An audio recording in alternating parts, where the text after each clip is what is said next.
നമുക്കതിൻ്റെ കൂടെ ചേർത്ത് COP20C ഒന്ന് നോക്കാം. COP20C end of life care is in consonants with the legal requirements.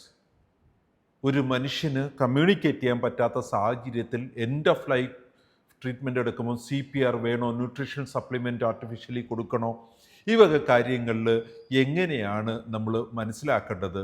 Supreme കോർട്ടിൻ്റെ 2023 ഒരു റൂളിംഗ് ഉണ്ട് on advanced directive and living will എന്ന് പറഞ്ഞ ഒരാൾ അയാൾക്ക് കമ്മ്യൂണിക്കേറ്റ് ചെയ്യാൻ കഴിയാതിരിക്കുന്ന സാഹചര്യത്തിൽ അയാൾക്ക് ജീവിച്ചിരിക്കാനുള്ള ആഗ്രഹം പ്രകടിപ്പിക്കുന്നു എന്ന് തന്നെയാണ് നമ്മൾ കരുതേണ്ടത്. അങ്ങനെ കരുതി കൊടുക്കാവുന്ന സപ്പോർട്ടുകൾ നമ്മൾ കൊടുത്തിരിക്കണം. ഇനി നമുക്ക് ഈ ഒരു കാര്യത്തിൽ നമുക്ക് അദ്ദേഹത്തെ ഒരു CPR കൊടുക്കണ്ട, ഇൻക്യുബേറ്റ് ചെയ്യണ്ട, ന്യൂട്രീഷൻ സപ്ലിമെൻ്റ് കൊടുക്കണ്ട എന്ന് തീരുമാനിക്കണമെങ്കിൽ കൃത്യമായ ഗൈഡ് ലൈൻസ് ഉണ്ട്. ലീഗൽ സിസ്റ്റംസ് ഫ്രെയിം ചെയ്തിട്ടുള്ള ഗൈഡ് ലൈൻസിനെ ICMRൻ്റെ ഗൈഡ് ലൈൻസ് ഉണ്ട്.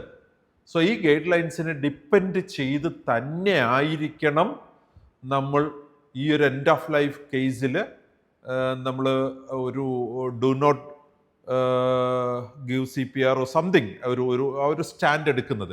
ഇനി ഒരു സ്കോപ്പുമില്ല, ഈ പേഷ്യൻ്റ് മുമ്പോട്ട് പോകുന്നതിന് ഒരു സ്കോപ്പുമില്ല എന്ന് ഡിസൈഡ് ചെയ്തിട്ട് സ്വാഭാവിക മരണത്തിന് വിട്ടുകൊടുക്കുക എന്ന് പറഞ്ഞ സ്റ്റേജ് കൃത്യമായ ഗൈഡ് ലൈൻസിനെ ഡിപ്പെൻഡ് ചെയ്ത് ചെയ്യണം.